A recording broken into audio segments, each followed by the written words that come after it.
مقدمة. يناقش الكتاب القصير التالي جانبين من الشخصية النبيلة، راحة البال والقناعة. إن تطبيق الدروس التي تمت مناقشتها سيساعد المسلم على تحقيق الشخصية النبيلة.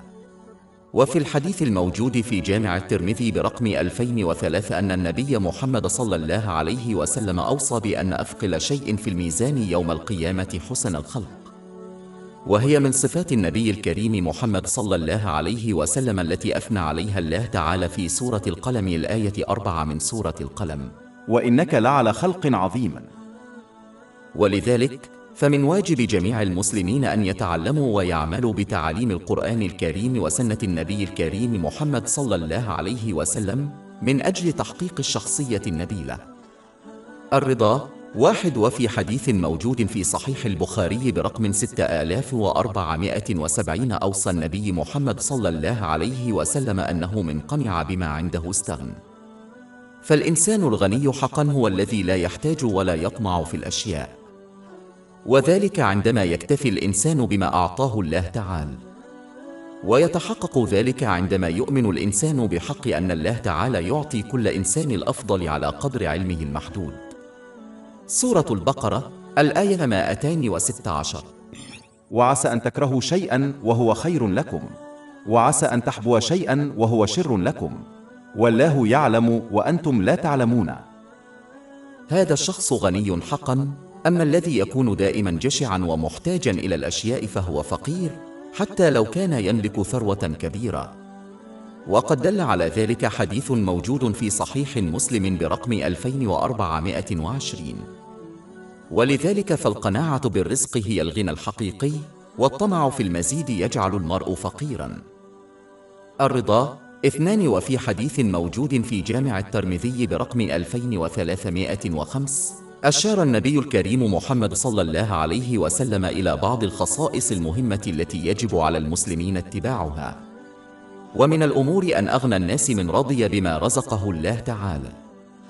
فالذي يحتاج دائما إلى أمور الدنيا هو المحتاج، وهي كلمة أخرى للفقراء حتى لو كان لديهم مال كثير.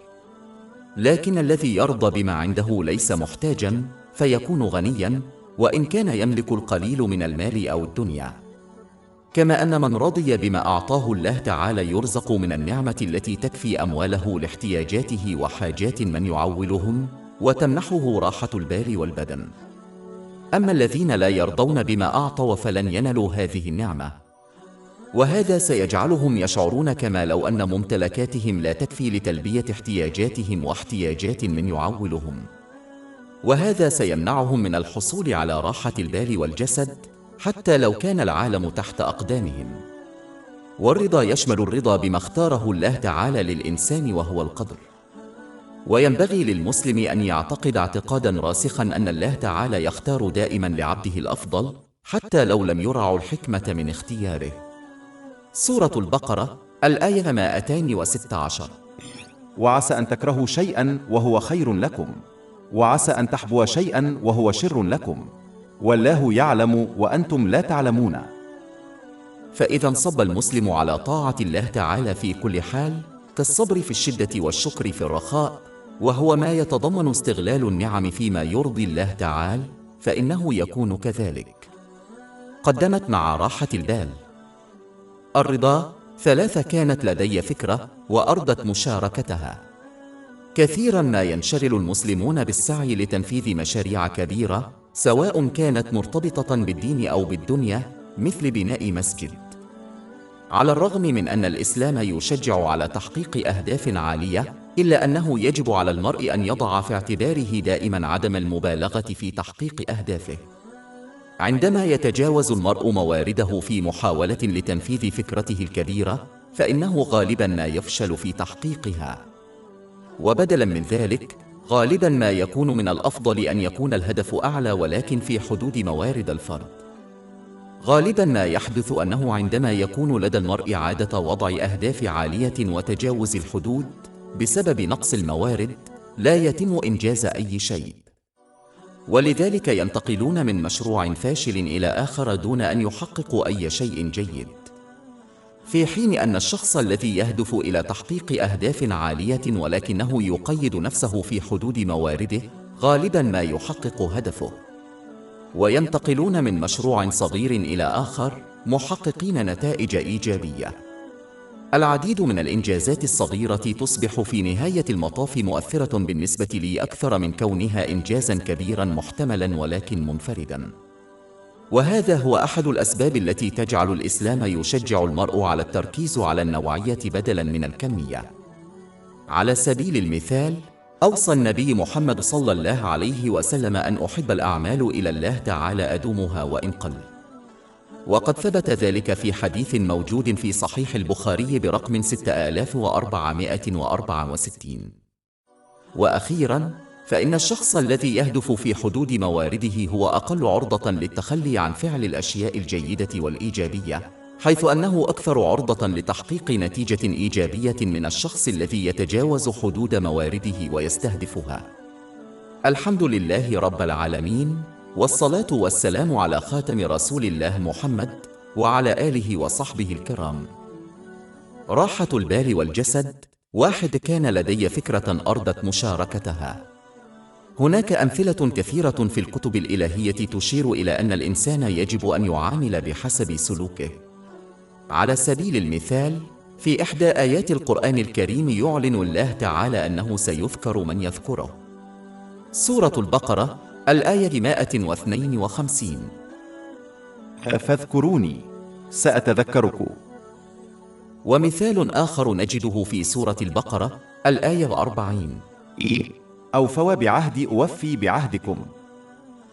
وأخيراً، في حديث موجود في جامع الترمذي برقم 1924، أوصى النبي محمد صلى الله عليه وسلم أن من يرحم غيره يرحمه الله تعالى. من الواضح تماماً أن الناس يسعون جاهدين في هذا العالم المادي لأنهم يرغبون في راحة البال والرضا. في ضوء المناقشة السابقة، غالباً ما يتحقق السلام في حياة الفرد عندما يسمح الشخص للآخرين بالعيش في سلام. إذا تأمل المرء في حياته الخاصة فسوف يدرك أنه يمكن تقسيم الناس إلى فئتين: أولئك الذين يهتمون بشؤونهم ويسمحون للآخرين بالعيش في سلام، وأولئك الذين لا يفعلون ذلك. لا يتطلب الأمر عبقرية لمعرفة أن أولئك الذين يسمحون للآخرين بالعيش في سلام هم الذين يحصلون على السلام، في حين أن أفراد المجموعة الأخرى لا يجدون السلام أبداً، بغض النظر عن عدد النعم الدنيوية التي يمتلكونها. ولهذا أوصى النبي صلى الله عليه وسلم في حديث في سنن ابن ماجه برقم 3976 أن المسلم لا يكمل إسلامه حتى يجتنب ما لا يعنيه. ومن يتجاهل هذه النصيحة وينشغل بالتدخل في شؤون الآخرين هم الذين لا يجدون السلام أبداً. كما يحرمون الآخرين السلام، فيحرمهم الله تعالى منه. لذلك، فإن الخطوة الكبيرة نحو تحقيق راحة البال هي السماح للآخرين بالعيش في سلام. ومن المهم أن نلاحظ أن هذا لا يعني ترك الأمر بالمعروف والنهي عن المنكر، فهذا واجب مهم. ولكن هذا يعني أن تلك الأشياء التي ليست خطيئة يجب أن تترك وشأنها، لأن توبيخ الآخرين باستمرار في قضايا ليست غير قانونية يؤدي فقط إلى العداوة وفقدان السلام في حياة الناس. لقد مر يوم وعصر كان فيه الناس يحبون أن ينصحهم الآخرون في كل الأمور الشرعية والحرامية، حتى لو كان ذلك يعني توبيخهم لأنهم يرغبون في إصلاح أنفسهم نحو الأفضل. لكن ذلك اليوم قد مضى منذ فترة طويلة. في أيامنا هذه، يكره معظم الناس أن يتعرضوا للتوبيخ بسبب الحرام، ناهيك عن الأشياء المشروعة ولكنها غير مرغوب فيها. لذلك من الأفضل تجنب هذا الموقف إذا كان الشخص يرغب في الحصول على القليل من السلام في حياته. والخلاصة أن من أسعد غيره نال السلام من الله تعالى. راحة البال والجسد. 2. وفي حديث في جامع الترمذي برقم 2465 أن النبي محمد صلى الله عليه وسلم أوصى بأن من قدم الاستعداد للآخرة على السعي للدنيا حصل على الرضا، صلاح له أمره، وسوف ينالون رزقهم بيسر. وهذا نصف الحديث، يعني أن من قام بحقيقة حقه نحو الله تعالى والخلق كنفقة أهله على وجه حلال مع تجنب فضل الدنيا حصل على الرضا، وذلك عندما يسعد المرء بما يملك دون أن يكون جشعا ويجتهد في الحصول على المزيد من الأشياء الدنيوية. والحقيقة أن الذي يكتفي بما يملك هو إنسان غني حقا، حتى ولو كان يملك ثروة قليلة، لأنه يستغني عن الأشياء. الاستقلال عن أي شيء يجعل المرء غنيا فيما يتعلق به.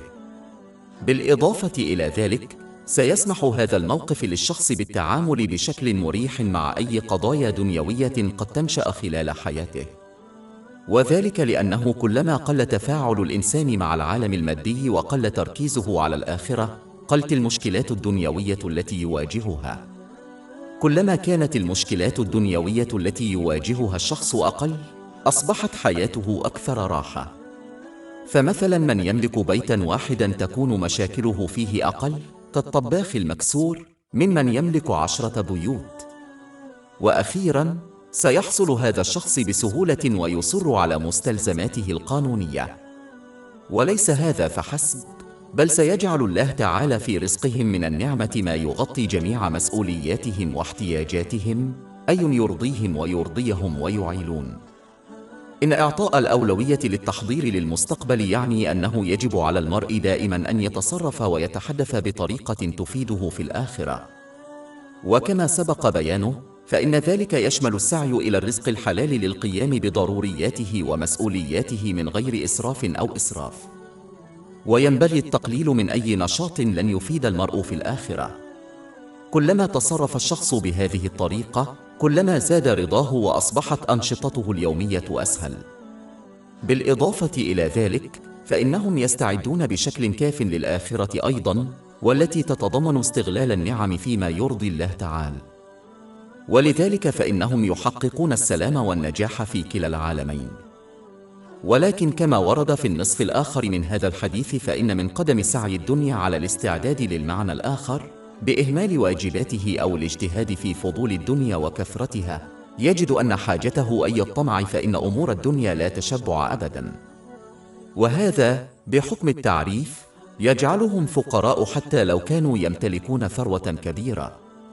سوف ينتقل هؤلاء الأشخاص من قضية دنيوية إلى أخرى طوال اليوم، ويفشلون في تحقيق الرضا لأنهم فتحوا الكثير من الأبواب الدنيوية، وسوف ينالون رزقهم بصعوبة، ولن يرضيهم ولا يبدو كافيا لسد جشعهم، وقد يدفعهم ذلك إلى الحرام، مما لا يؤدي إلا إلى خسارة أكبر في العالمين. وأخيرا، بسبب موقفهم لن يستعدوا بشكل كاف للمستقبل. لذلك يحصل هذا الشخص على التوتر والسخط في كلا العالمين.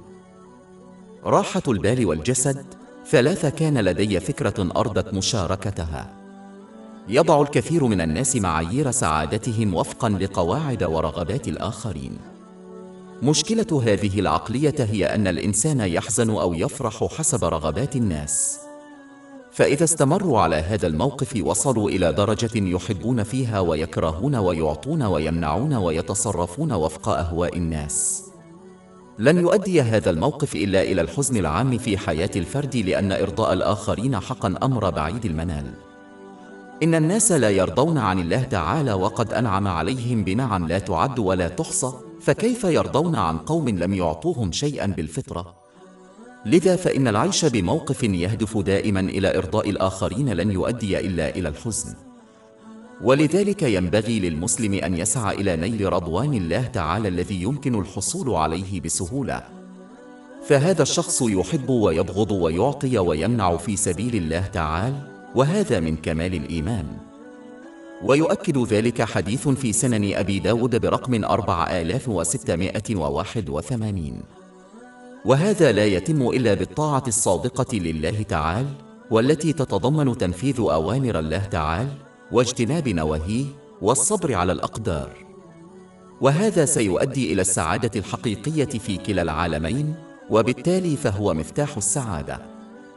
راحة البال والجسد 4. كان لدي فكرة أردت مشاركتها. ومن المهم للمسلمين في جميع جوانب حياتهم أن يضعوا دائما توقعات واقعية، لأن وضع توقعات غير واقعية يؤدي دائما إلى خيبة الأمل والحزن والأسى والاكتئاب، وهي مكونات نفاذ الصبر ومعصية الله تعالى. وهذا يؤدي فقط إلى المزيد من المشاكل في كلا العالمين.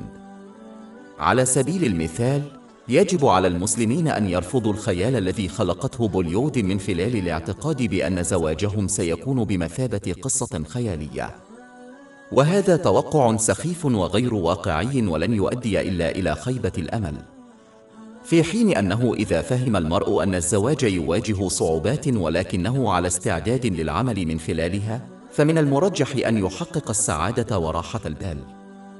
بالإضافة إلى ذلك، يجب على المسلم أن يضع توقعات واقعية وفقا لوضعه الخاص ومعنى الحياة، ولا ينبغي له أن يراقب الآخرين ويضع توقعاتهم وفقا لمعاييرهم.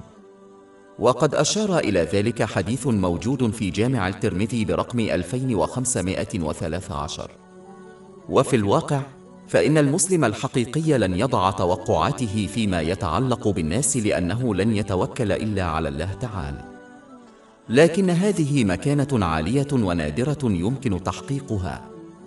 لذلك، إذا كان على المسلم أن يضع توقعاته تجاه الناس، فعليه أن يجعلها واقعية، وإلا فإنها لن تؤدي إلا إلى خيبة الأمل والحزن والاكتئاب. راحة البال والجسد 5 قرأت منذ فترة مقالا إخباريا وأردت مناقشته بشكل مختصر. تحدث المقال الإخباري عن عضوة كبيرة في الحكومة الأمريكية تم فصلها لأنها رفضت تنفيذ أمر كان من الواضح أنه غير أخلاقي وغير أخلاقي. ومن الواضح تماما أن المناصب العليا في الحكومات والشركات الكبرى يهيمن عليها الرجال. لذا يمكن للمرء أن يتخيل مدى الجهد الذي بذلته في العمل، وكم من التضحيات التي كان عليها أن تقدمها من أجل الوصول إلى رتبتها في الحكومة الأمريكية. لقد علمت أنها إذا رفضت اتباع أوامر رئيسها فسوف تفقد وظيفتها، ومع ذلك فهي لم تتنازل عن قيمها. يعلم الإسلام المسلمين أنه يجب عليهم أيضا أن يتبنوا هذه العقلية وألا يتنازلوا أبدا عن عقيدتهم من أجل الحصول على شيء من العالم المادي. سورة النساء الآية 135.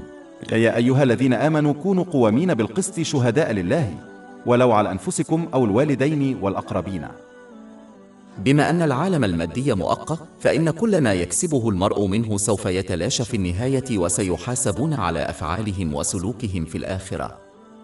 وبالإضافة إلى ذلك، فبما أنهم نسوا طاعة الله تعالى بإخلاص، فإن الأشياء الدنيوية التي حصلوا عليها من خلال التنازل عن إيمانهم ستصبح مصدرا لبؤسهم، حتى لو حصلوا على بعض لحظات الاستمتاع. سورة التوبة الآية 82. يا فلا يضحكوا قليلا ليبكوا كثيرا جزاء بما فعلوا. وسورة 20 طه الآيات من 124 إلى 126. يا ومن أعرض عن ذكري فإن له معيشة ضنكا ونحشره يوم القيامة أعمى.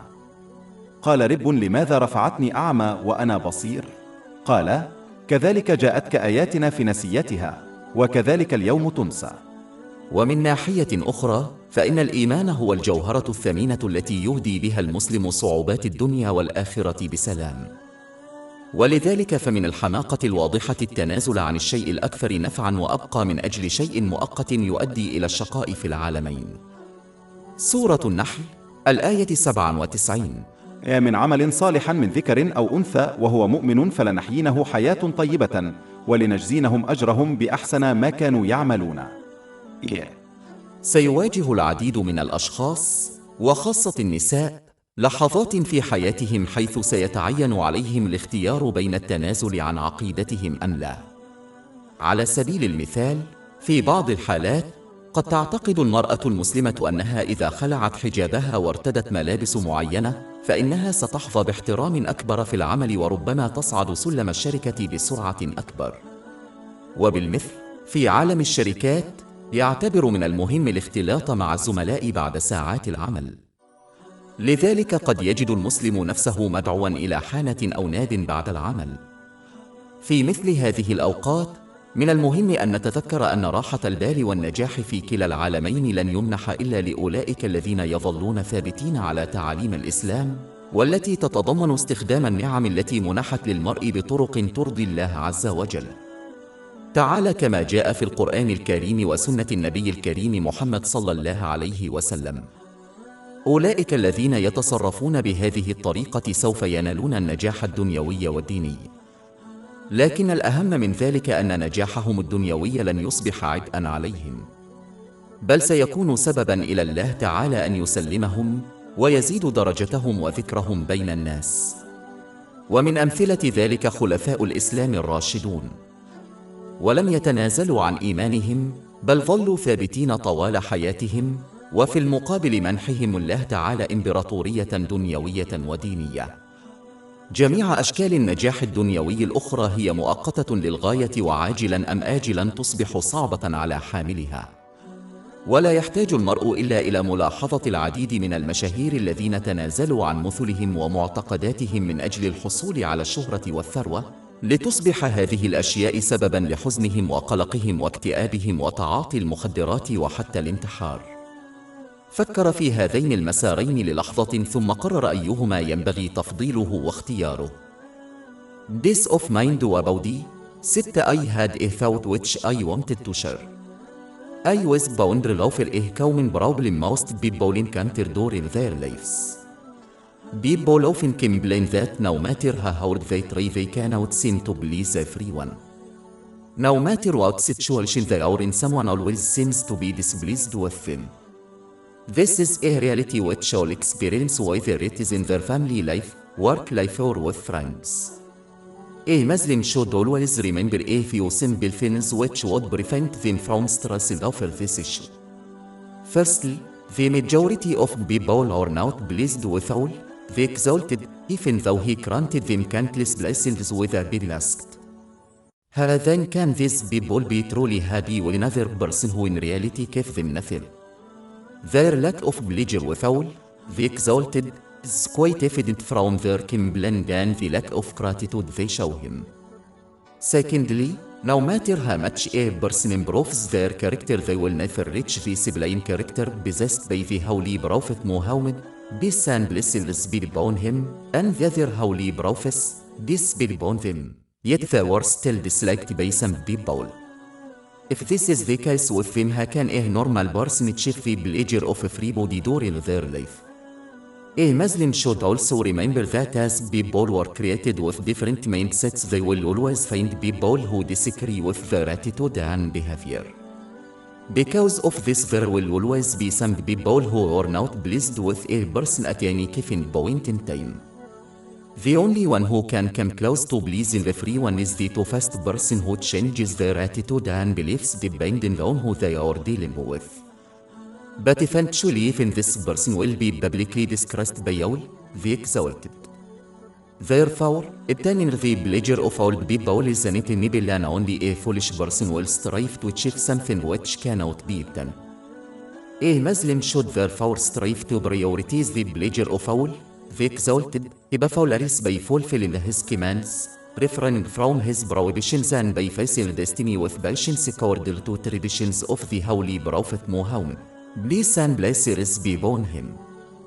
This does not mean a Muslim should not be respectful to others, as this contradicts the tradition of the Holy Prophet Muhammad, peace and blessings be upon him. It means a Muslim should understand that if they obey all the exalted, he will protect them from the negative attitude and effects of people, even if this protection is not obvious to them.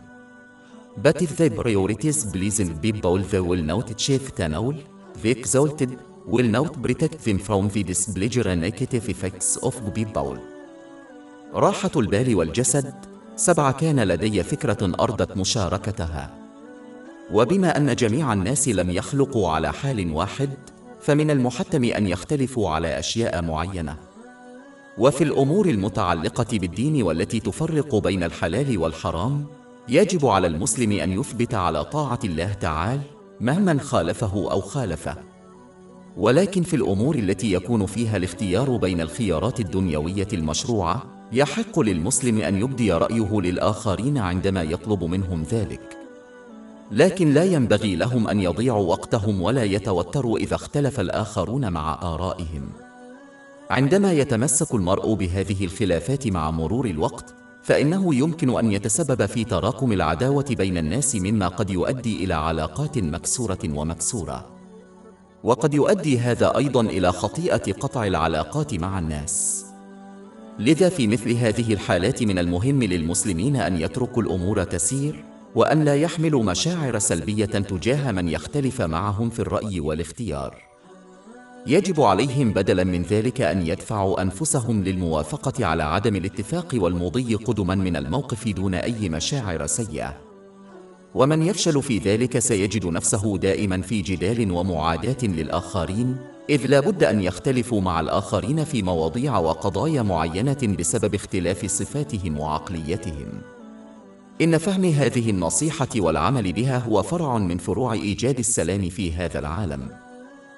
راحة البال والجسد، فماني كان لدي فكرة أرضت مشاركتها. ومن المهم للمسلمين أن يقوموا بحقوق الناس عليهم مثل والديهم وفقاً لتعاليم الإسلام، ولكن لا ينبغي لهم أن يفعلوا ذلك من أجل الناس، ولا أن يبالغوا في واجباتهم فيتجاوزوا حدود الله تعالى. وينبغي بدلاً من ذلك أن لا يعملوا إلا لوجه الله تعالى، وأن يبقى في حدوده عند القيام بواجباته تجاه الآخرين. فمثلاً لا ينبغي لهم أن يعصوا الله تعالى في إرضاء الناس. المشكلة في إهداء حياته وجهوده للناس حتى لو لم يرتكب أي خطيئة، هو أنه سيأتي يوم بالتأكيد سيدرك فيه هذا الشخص أنه بذل الكثير من الجهد للناس، لكنه في المقابل لم يحصل منهم على شيء ذي أهمية مثل الشكر. وهذا الموقف يؤدي إلى المرارة تجاه الحياة والناس. فإذا أصر المرء على هذا الموقف فسوف يفشل في نهاية المطاف في واجباته تجاه الله تعالى، وخاصة تلك الواجبات تجاه الناس. ومن ناحية أخرى، عندما يعمل الإنسان في سبيل الله تعالى مهما قل شكر الناس له، فإنه لن يشعر بالمرارة مما عمل من أجله، ويرجو الأجر من الله تعالى. فإذا صدقت النية فإن ذلك سيمنع المرارة عندما يطلبون جزاء جهودهم من الله تعالى وليس من الناس. وقد يخذلهم الناس بسبب قلة الشكر، فيجزيهم الله تعالى بما يفوق توقعاتهم. راحة البال والجسد 9 قرأت منذ فترة مقالاً إخبارياً وأردت مناقشته بشكل مختصر. تحدثت عن الحرية الاجتماعية وحقوق الناس وخاصة النساء. بادئ ذي بدء، من المهم أن نفهم أن الشيء الرئيسي الذي يفصل الإنسان عن الحيوان هو حقيقة أن الناس يعيشون وفقاً لقانون أخلاقي أعلى. ولو ترك الناس ذلك واكتفوا بأهوائهم لم يكن بينهم وبين الحيوانات فرق. في الواقع سيكون الناس أسوأ، لأنهم يمتلكون مستوى أعلى من التفكير حتى الآن، وما زالوا يختارون العيش مثل الحيوانات. ثانياً، سواء أراد الناس الاعتراف بذلك أم لا، في الواقع فكل شخص هو خادم لشيء ما أو لشخص ما. بعضهم خدم للآخرين مثل مدير هوليود التنفيذيين، ويفعلون ما يأمرونهم به حتى لو كان ذلك يتحدى الحياء والعار. والبعض الآخر خدم لأقاربهم وأصدقائهم ويفعلون كل ما يلزم لإرضائهم. والبعض الآخر هم أسوأ أنواع الخدم، حيث لا يخدمون إلا رغباتهم الخاصة تماماً مثل الحيوانات والأشرار في المجتمع، مثل المتحرشين بالأطفال والمغتصبين. إن أفضل العبودية وأعلاها هو أن تكون عبداً لله تعالى. وهذا واضح تماماً إذا قلبنا صفحات التاريخ التي تظهر بوضوح أن أولئك الذين كانوا عباد الله تعالى كالأنبياء عليهم السلام قد نالوا أعلى درجات التكريم والاحترام في الدنيا، وسيكونون كذلك. منح هذا في اليوم التالي. لقد مرت قرون وآلاف السنين وما زالت أسماؤهم في الذاكرة باعتبارها أعمدة التاريخ ومناراته. أما أولئك الذين أصبحوا خدماً للآخرين وخاصة شهواتهم، فقد تعرضوا في نهاية المطاف للخزي في هذا العالم، وأصيبوا بالاضطرابات النفسية وإدمان المخدرات، حتى لو وصلوا إلى بعض المكانة الدنيوية وأصبحوا مجرد هوامش في التاريخ. بالكاد تتذكر وسائل الإعلام أولئك الذين وافتهم المنية لأكثر من بضعة أيام قبل الانتقال إلى الشخص التالي للإبلاغ عنه. خلال حياتهم يصبح هؤلاء الأشخاص في النهاية حزينين ووحيدين ومكتئبين وحتى انتحاريين، لأن بيع أرواحهم وأخلاقهم لأسيادهم الدنيويين لم يمنحهم الرضا الذي كانوا يبحثون عنه. ولا يحتاج المرء إلى أن يكون عالماً لفهم هذه الحقيقة الواضحة. فإذا كان لا بد من أن يكون الناس عباداً، فعليهم أن يكونوا عباد الله تعالى، ففي هذا فقط العزة الدائمة والعظمة والنجاح الحقيقي. سورة النحل الآية 97. من عمل صالحا من ذكر أو أنثى وهو مؤمن فلنحيينه حياة طيبة ولنجزينهم أجرهم بأحسن ما كانوا يعملون.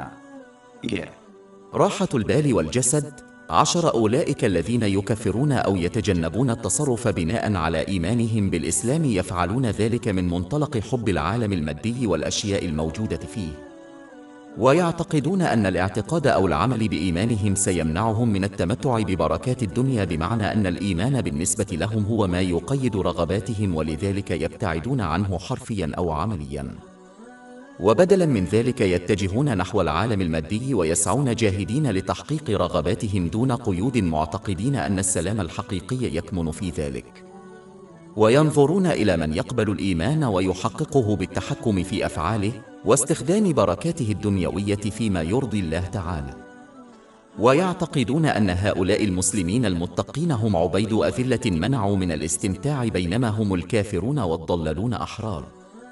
لكن في الواقع هذا لا يمكن أن يكون أبعد عن الحقيقة، فالعباد الحقيقيون هم الذين فشلوا في القبول والخضوع لله تعالى، والمتفوقون هم الذين فعلوا ذلك عندما تحرروا من عبودية العالم.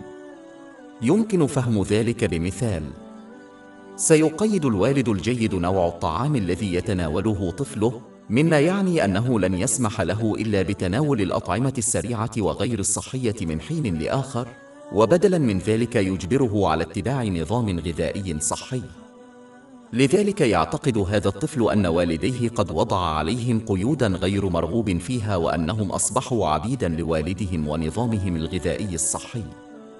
ومن ناحية أخرى فقد أذن لطفل آخر من والديه أن يأكل ما يشتهي وفي أي وقت يرغب فيه وبقدر ما يرغب فيه. لذلك يعتقد هذا الطفل أنه متحرر تماما من كل القيود. عندما يجتمع هؤلاء الأطفال معا، فإن الطفل الذي منح الحرية الكاملة ينتقد وينظر بازدراء إلى الطفل الذي تم تقييده من قبل والديه. سيشعر الطفل الأخير أيضا بالأسف على نفسه عندما يلاحظ أن الطفل الآخر قد أعطي حرية التصرف كما يحلو له. ظاهريا يبدو أن الطفل الذي منح الحرية قد حصل على السعادة، بينما الطفل الآخر مقيد بقيود شديدة بحيث لا يتمكن من الاستمتاع بالحياة. ولكن بعد سنوات سوف تظهر الحقيقة. الطفل الذي لم يكن لديه أي قيود يكبر ليصبح غير صحي للغاية. على سبيل المثال السمنة والسكري وارتفاع ضغط الدم وما إلى ذلك. ونتيجة لذلك يصبحون غير صحيين عقليا، حيث يفقدون الثقة في أجسادهم وفي مظهرهم، وبسبب هذا يصبحون عبيدا للأدوية والأمراض والمشاكل النفسية والاجتماعية.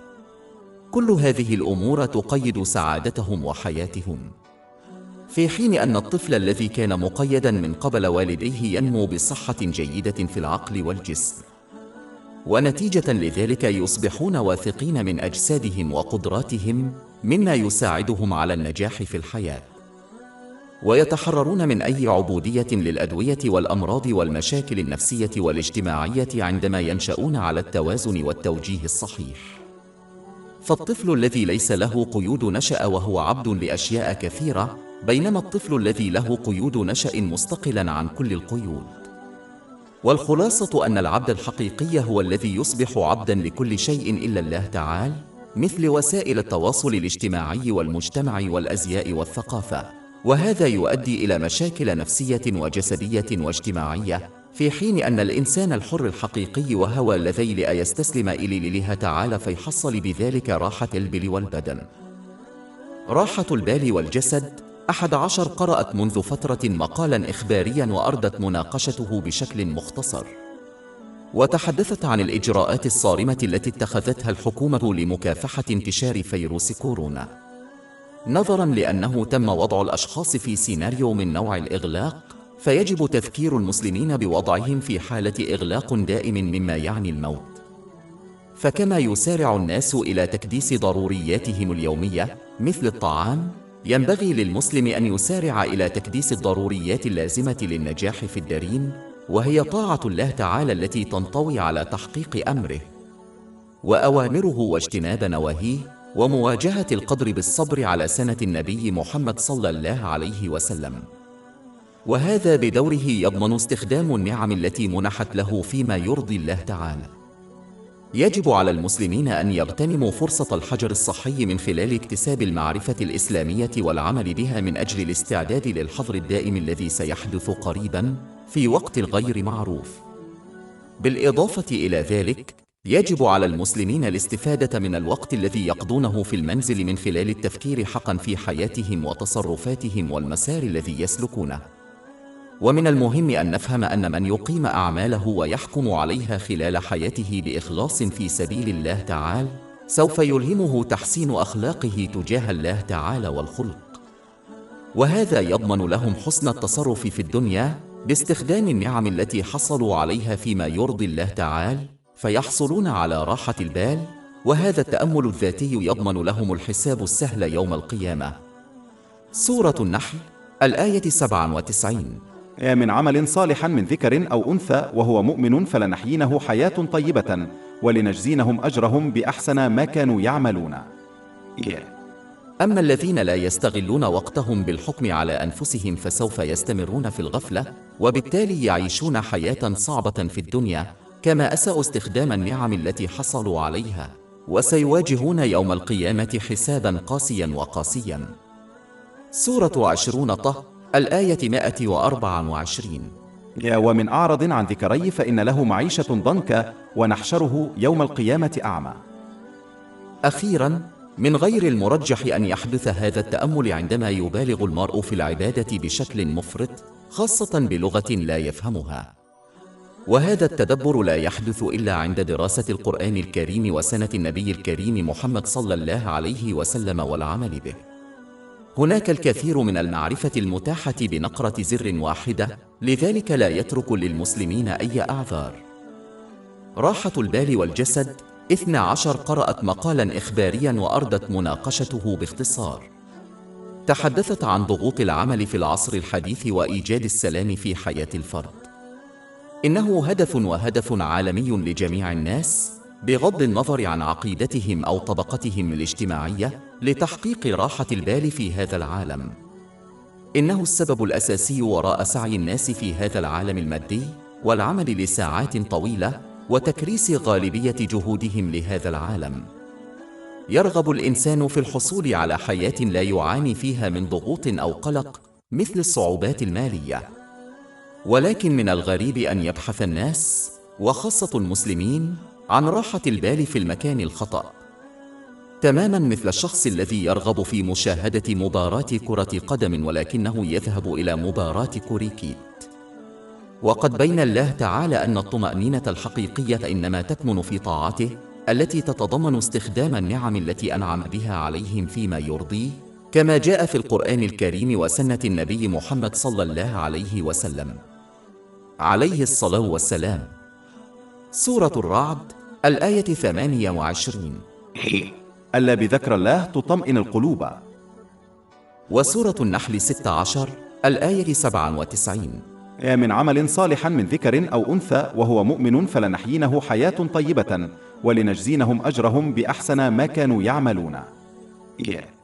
عندما يسعى الإنسان إلى راحة البال في العالم المادي، فإن ذلك لن يؤدي إلا إلى ابتعاده عن هدفه، كما سيشجعه على إساءة استخدام البركات التي منحت له.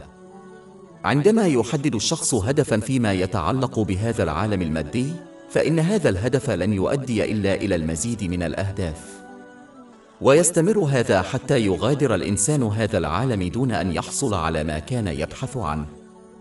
ومن الواضح أن الأغنياء لا يحصلون على راحة البال الحقيقية لأنهم يضغطون أكثر من الأشخاص العاديين، وكل ما يحصلون عليه من العالم ينتهي به الأمر إلى أن يصبح عبئاً عليهم.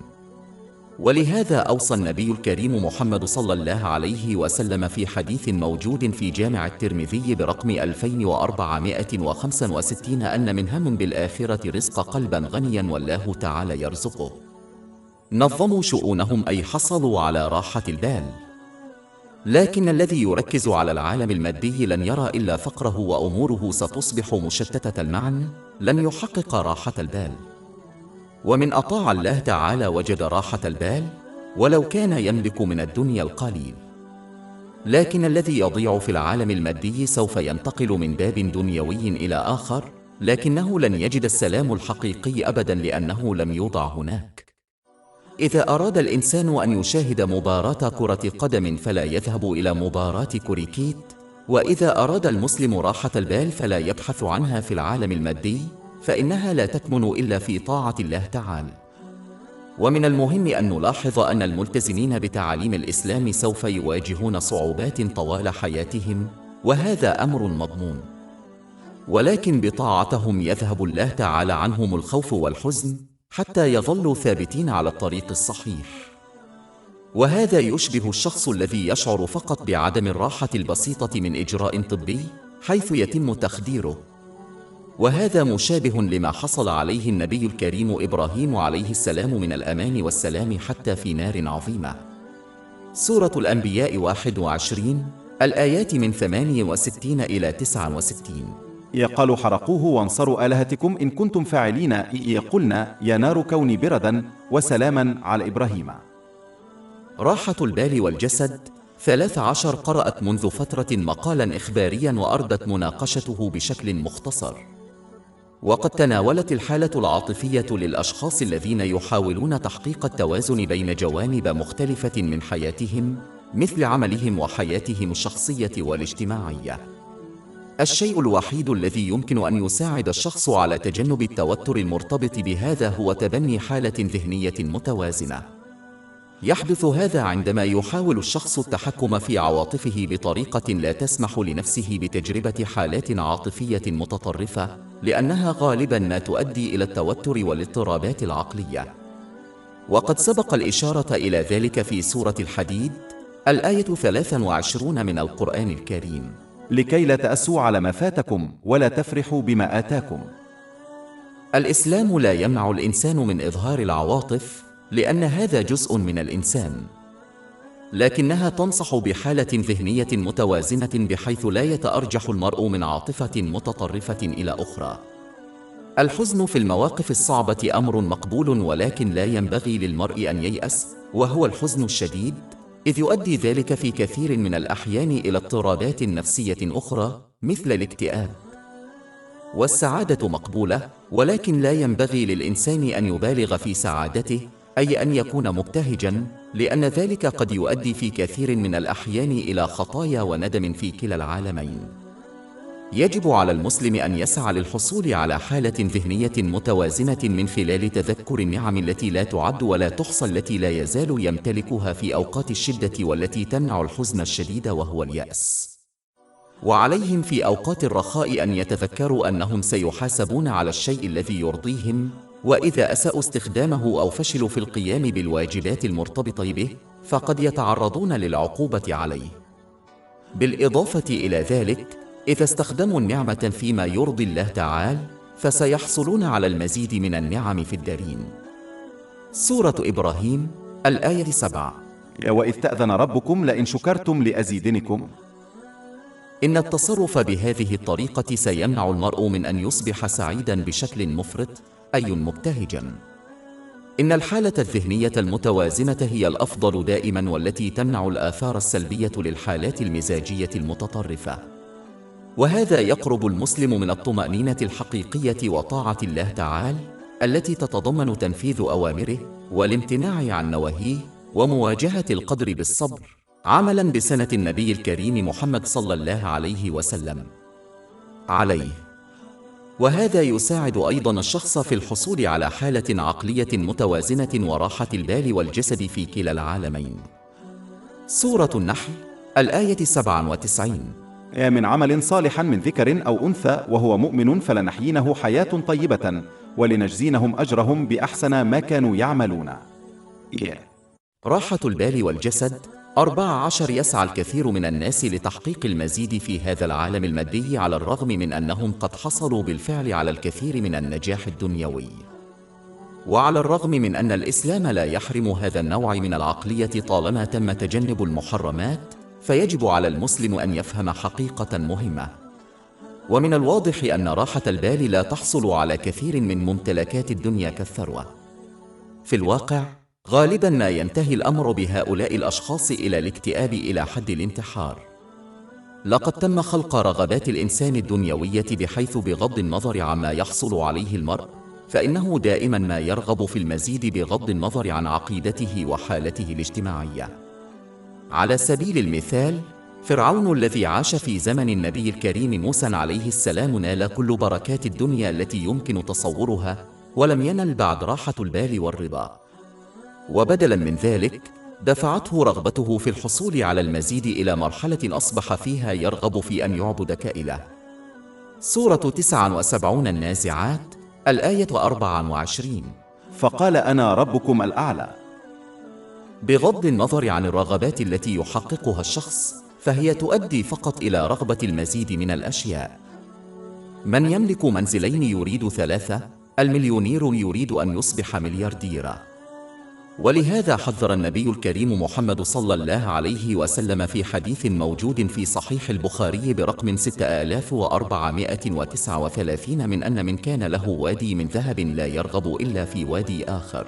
إن المسلم الذي يرغب في راحة البال الحقيقية التي هي أغلى من كنوز الأرض عليه أن يحد من رغباته الدنيوية.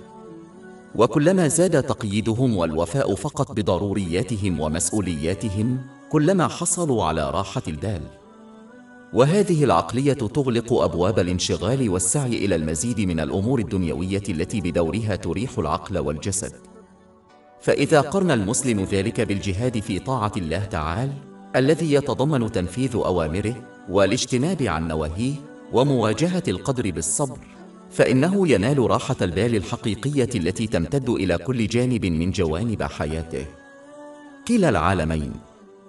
لكن كلما زادت رغباتهم الدنيوية، زاد انشغال عقولهم وأجسادهم بها، وبالتالي أصبحوا أبعد عن راحة البال الحقيقية. راحة البال والجسد 15. ومن المهم أن يتبنى المسلمون عقلية إيجابية لأنها أداة عظيمة لمساعدتهم عند التعامل مع الصعوبات حتى يظلوا مطيعين لله تعالى. عندما يواجه الشخص صعوبات، يجب عليه دائما أن يفهم حقيقة أن الصعوبة كان من الممكن أن تكون أسوأ بكثير. إذا كانت مشكلة دنيوية فيجب أن يكونوا ممتنين لأنها لم تكن بلاء يؤثر على إيمانهم. وبدلا من الانشغال بالحزن المباشر الذي يصاحب المشقة، عليهم أن يركزوا على النهاية والأجر الذي ينتظر من صبر في سبيل الله تعالى. عندما يفقد الشخص بعض النعم، عليه أن يروي النعم التي لا تعد ولا تحصى التي لا يزال يمتلكها. وفي كل صعوبة ينبغي للمسلم أن يتذكر الآية القرآنية التي تذكر المسلمين بأن هناك العديد من الحكمة الخفية للصعوبات والاختبارات التي لم يلاحظوها. ولذلك فإن الوضع الذي يواجهونه أفضل من الوضع الذي كانوا يرغبون فيه. سورة البقرة الآية 216. وعسى أن تكرهوا شيئا وهو خير لكم، وعسى أن تحبوا شيئا وهو شر لكم، والله يعلم وأنتم لا تعلمون. وفي الختام، ينبغي للمسلم أن يفكر في هذه الحقائق وغيرها حتى يتبنى عقلية إيجابية تشكل عنصراً أساسياً في التعامل مع الصعوبات بطريقة تؤدي إلى بركات لا تعد ولا تحصى في العالمين. وتذكر أن الكوب ليس نصفه فارغاً بل نصفه مملوء. راحة البال والجسد 16. قرأت منذ فترة مقالاً إخبارياً وأردت مناقشته بشكل مختصر، وأفادت عن حالة انتحار سببها الاكتئاب والحزن الشديد. ومن المهم للمسلمين أن يجتهدوا في طاعة الله تعالى باستخدام نعمه فيما يرضيه، كما جاء في القرآن الكريم وسنة النبي الكريم محمد صلى الله عليه وسلم له، كما ضمن الحياة الطيبة في الدارين لمن تصرف بهذه الطريقة. سورة النحل الآية 97. من عمل صالحا من ذكر أو أنثى وهو مؤمن فلنحيينه حياة طيبة ولنجزينهم أجرهم بأحسن ما كانوا يعملون. هذه الحياة الطيبة سوف تحمي المسلم من الحزن الشديد والاكتئاب وغيرها من الحالات المزاجية المتطرفة والاضطرابات النفسية التي يمكن أن تدمر حياة الإنسان. ومع ذلك سيواجه المسلمون صعوبات تحزنهم، ولكن إذا أطاعوا الله تعالى فلن يصبح هذا الحزن شديدا أبدا ويؤثر على حياتهم بأكملها على المدى الطويل. وذلك لأن المسلم الذي يجتهد في طاعة الله تعالى لديه سبب وجيه لمواصلة المضي قدما خلال الصعوبات التي يواجهها دون الاستسلام والتحول إلى الاكتئاب وحتى الانتحار. على سبيل المثال، يتطلعون إلى المكافأة التي لا تعد ولا تحصى والتي سيتم منحها للمريض. سورة الزمر الآية 10. إنما يوفى الصابرون أجرهم بغير حساب. أما المسلم الذي لا يجاهد في طاعة الله تعالى ويدعي فقط لقب المسلم بلسانه فلن يحظى بهذه الخلقة والحياة الطيبة، وكلما واجهوا صعوبات تدفعهم إلى حالات مزاجية متطرفة واضطرابات نفسية تدمر حياتهم بأكملها. وهذا ينطبق أيضا على أولئك الذين لا يقومون إلا بالفرائض الأساسية ويفشلون في استغلال النعم التي أعطيت لهم فيما يرضي الله تعالى، مثل وقتهم وصحتهم ومالهم، حيث يعصون الله بهذه النعم. راحة البال والجسد 17 قرأت منذ فترة مقالا إخباريا وأردت مناقشته بشكل مختصر. تحدثت عن صعوبة الموازنة والوفاء بجميع الواجبات الدنيوية للفرد في العالم الحديث والضغوط المرتبطة بذلك. يجب على المسلمين أن يفهموا أنهم إذا كانوا يرغبون في تجنب هذا الضغط المشترك فيجب عليهم تحديد أولويات كل مهمة ومسؤولية بشكل صحيح. وهذا لا يكون ممكنا إلا إذا فعل ذلك وفقا لتعاليم الإسلام بدلا من رغباته أو رغبات الآخرين. كلما أعاد المرء ترتيب قائمة الأولويات الموصى بها في الإسلام فإنه يؤدي دائما إلى الصعوبات والضغوط. على سبيل المثال، عندما يجتهد المرء في العالم المادي بشكل يتجاوز احتياجاته وضرورياته ويهمل مسؤولياته الأخرى مثل تربية أطفاله بشكل صحيح، فلن يؤدي ذلك إلى شيء سوى الضغط من كل مما اكتسبوه ومن أطفالها مفضلين. والذي لا يرتب واجباته بشكل صحيح هو كالطالب الجامعي الذي يفضل المتعة على التحضير للامتحانات، وهذا لا يؤدي إلا إلى حصولهم على درجة سيئة ووظيفة صعبة. بسبب تحديد الأولويات بشكل غير صحيح فقد تخلوا عن حياة سهلة من خلال وظيفة جيدة لبضع سنوات من المرح في الجامعة، مما يؤدي إلى حياة صعبة على المدى الطويل. إن تحديد الأولويات بشكل غير صحيح يؤثر على كل جانب من جوانب حياة الإنسان ويمكن أن يؤدي إلى الذنوب إذا أطاع الإنسان الناس على الله تعالى. ولذلك فمن المهم للمسلمين أن يتبعوا أولوية الإسلام التي تبدأ بطاعة الله تعالى وطاعة الرسول الكريم محمد صلى الله عليه وسلم قبل كل شيء. وهذا لا يمكن الحصول عليه إلا بطلب العلم الإسلامي والعمل به. من خلال هذا سيعطي المسلم الأولوية لكل شيء وكل شخص في حياته بشكل صحيح، ويستخدم النعم التي منحت له بطرق ترضي الله تعالى، كما هو موضح في القرآن الكريم وأحاديث النبي محمد صلى الله عليه وسلم. سيؤدي هذا إلى هدية ثمينة ونادرة وهي راحة البال والجسد في الدنيا والنعيم الأبدي في الآخرة. سورة النحل الآية 97. من عمل صالحا من ذكر أو أنثى وهو مؤمن فلنحيينه حياة طيبة ولنجزينهم أجرهم بأحسن ما كانوا يعملون. راحة البال والجسد 18 كانت لدي فكرة وأردت مشاركتها. غالبا ما يتم خداع المسلمين للاعتقاد بأنه على الرغم من أن التعلم والعمل بالقرآن الكريم وسنة النبي محمد صلى الله عليه وسلم يؤدي إلى الجنة في الآخرة، إلا أنهم إذا اختاروا هذا الطريق فسيكونون بائسين في هذا العالم. إنهم مقتنعون بأن السلام في هذا العالم يكمن ببساطة في تحقيق رغبات الفرد، في حين أن الإسلام يعلم الإنسان التحكم في رغباته وليس إطلاق العنان لها. لذلك في أذهانهم يتم الحصول على السلام في هذا العالم والسلام في العالم الآخر من خلال طريقين مختلفين، وهذا غير صحيح على الإطلاق، فالله تعالى قد جعل راحة البال في العالمين في طريق واحد مستقيم، وهو طريق الإسلام. ولا ينبغي للمرء أن ينخدع بوسائل التواصل الاجتماعي والموضة والثقافة، بل يجب أن يضع في اعتباره دائما أن مسيطر القلوب وهو مقام راحة البال ليس إلا الله تعالى، أي أن الله تعالى وحده يقرر من ينال راحة البال في الدنيا كما يقرر وحده من ينال الجنة في الآخرة. ولذلك يجب على المرء أن يبحث عن راحة البال في العالمين في طاعة الله تعالى الصادقة، وهذا يشمل استخدام النعم الممنوحة فيما يرضيه كما هو مذكور في القرآن الكريم وأحاديث النبي الكريم محمد صلى الله عليه وسلم. سورة النحل الآية 97. من عمل صالحا من ذكر أو أنثى وهو مؤمن فلنحيينه حياة طيبة ولنجزينهم أجرهم بأحسن ما كانوا يعملون. فإذا اعتقد المرء خطأ أن راحة البال في الدنيا وسلام الآخرة يتم الحصول عليهما عبر طريقين مختلفين، فإنه حتما سيحاول الحصول على راحة البال في الدنيا ويؤخر الاستعداد العملي للآخرة، وهذا الموقف لن يؤدي إلا إلى منعهم من الحصول على راحة البال في كلا العالمين.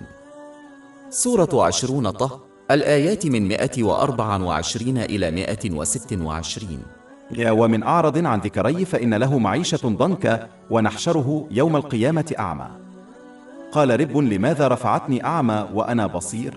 قال كذلك جاءتك آياتنا في نسيتها وكذلك اليوم تنسى. راحة البال والجسد 19 كانت لدي فكرة وأردت مشاركتها.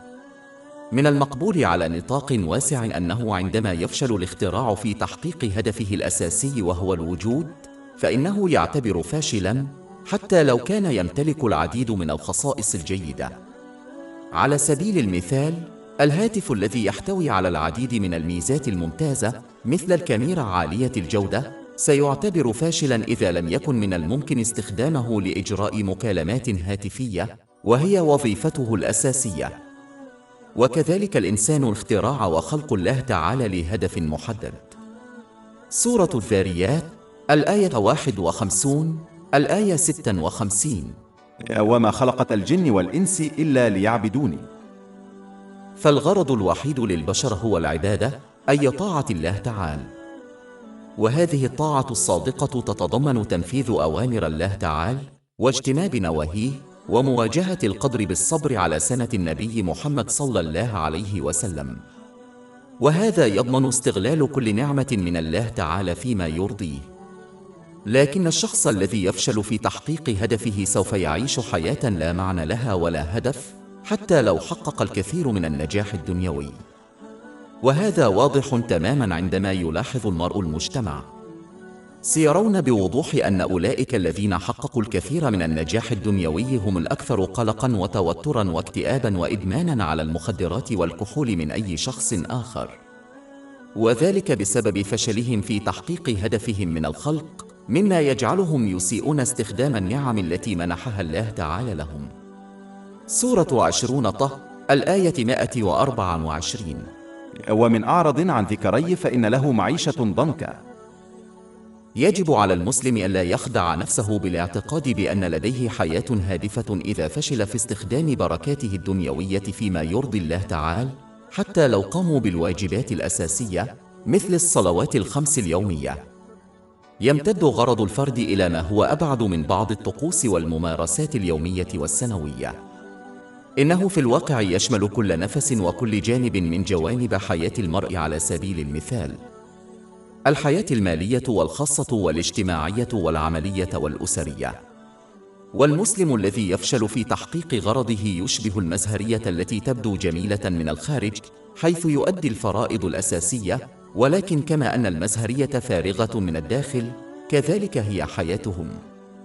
وهذا هو السبب الذي يجعل العديد من المسلمين الذين يؤدون الواجبات الأساسية لا يزالون يعانون من التوتر النفسي والاكتئاب، لأنهم يفشلون في فهم أن هدفهم يشمل حياتهم بأكملها، وليس فقط بضع ساعات في اليوم أو بضعة أيام خارج العام. أحد الأسباب الرئيسية لتجاهل الكثير من الناس، بما في ذلك المسلمين، لهذا الواقع هو التقليد الأعمى للمجتمع والأزياء والثقافة ووسائل التواصل الاجتماعي. عندما يفشل المرء في استخدام ذكائه، فسوف يعتقد خطأ أن الحياة ذات المعنى موجودة في الأشياء الدنيوية مثل الثروة أو الوظيفة أو الأصدقاء أو العائلة. ويجب على المرء أن يتجنب التصرف كالماشية، وأن يتعلم بدلاً من ذلك من التعاليم الإسلامية ومن خلال مراقبة اختيارات الآخرين في الحياة وعواقبها. عندما يفعل المرء ذلك بشكل صحيح، سوف يفهم أن الوجود ذي المعنى لا يكمن في السعي وراء الأشياء الدنيوية، بل يكمن فقط في تحقيق غرض الفرد من الخلق، تماماً مثل إعطاء القيمة للاختراع الذي يؤدي وظيفته الأساسية في الخلق. إن عدم إدراك ذلك هو المأساة الحقيقية للبشرية. يجب على جميع الناس أن يسعى لتحقيق هدفهم من الخلق، وهو استخدام النعم التي أنعموا بها فيما يرضي الله تعالى، كما هو مبين في القرآن الكريم وسنة النبي الكريم محمد صلى الله عليه وسلم، لأن هذا وحده يؤدي إلى حياة ذات معنى وهادفة وسلمية في كلا العالمين. سورة الرعد الآية 28. ألا بذكر الله تطمئن القلوب. وسورة النحل 16 الآية 97. من عمل صالحا من ذكر أو أنثى وهو مؤمن فلنحيينه حياة طيبة ولنجزينهم أجرهم بأحسن ما كانوا يعملون. راحة البال والجسد 20. إن أحد أهم الأهداف الأساسية للقرآن الكريم وسنة النبي الكريم محمد صلى الله عليه وسلم هو أن يحقق الناس راحة الجسد والعقل في هذا العالم. سورة الرعد الآية 28. ألا بذكر الله تطمئن القلوب. وسورة النحل 16 الآية 97. من عمل صالحا من ذكر أو أنثى وهو مؤمن فلنحيينه حياة طيبة ولنجزينهم أجرهم بأحسن ما كانوا يعملون. ولا يتم ذلك إلا بإخلاص طاعة هذين المصدرين واتباعهما، مما يرشده إلى استخدام النعم بشكل صحيح، أي على الوجه الذي يرضي الله تعالى، ويساعده على تقديم الأشياء والأشخاص في حياتهم بشكل صحيح حتى ينالوا راحة البال والجسد. وهذا يشبه مكتبة الكتب التي تم ترتيبها بالترتيب الصحيح، مما يسمح للشخص بالعثور بسهولة على الكتاب الذي يحتاجه بأقل قدر من المتاعب. أما الذي لا يتبع هدى المصدرين فيسيء استخدام النعم الممنوحة لهما، ويخطئ في ترتيب الأشياء والأشخاص في حياته، فهو مثل مكتبة من الكتب غير منظمة على الإطلاق. إن العثور على كتاب معين في هذه المكتبة سيكون أمراً صعباً للغاية ومرهقاً ويستغرق وقتاً طويلاً، وقد لا يجد الشخص حتى الكتاب الذي يرغب فيه. تماماً مثل المكتبة المنظمة، عندما يطيع الشخص مصدري التوجيه ويتبعهما بإخلاص، فإنه سيضع كل شيء في مكانه الصحيح في حياته، مما يؤدي به إلى راحة البال والجسد. سورة 10 يونس الآيات 57 إلى 58. يا أيها الناس قد جاءتكم موعظة من ربكم وشفاء لما في الصدور وهدى ورحمة للمؤمنين. يقل بفضل الله ورحمته فليفرحوا هو خير مما يجمعون. كانت لدي فكرة وأردت مشاركتها. من المقبول عموماً أنه من أجل الحصول على راحة البال والجسد يجب على المرء أن يحصل على حالة عقلية وجسدية منظمة ومتوازنة. فمثلاً الحالة المنظمة والمتوازنة تشبه مكتبة من الكتب مرتباً ترتيباً جيداً، مما يسمح للمرء بالعثور على الكتاب الذي يرغب فيه بسهولة. حيث أن الحالة غير المنظمة وغير المتوازنة تشبه مكتبة غير منظمة من الكتب، مما يجعل العثور على كتاب معين أمراً صعباً ومرهقاً.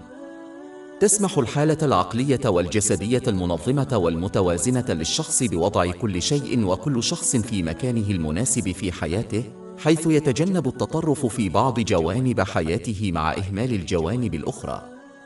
وهذا يؤدي إلى راحة البال والجسد. لكن من المهم الإشارة إلى أنه لا يمكن تحقيق هذه النتيجة من خلال متابعة المجتمع والموضة والثقافة، فهذه الأمور متقلبة بطبيعتها وغالباً ما تتأرجح من طرف إلى آخر. على سبيل المثال، ما كان يعتبر سلوكاً منحرفاً قبل بضع سنوات أصبح هو القاعدة اليوم.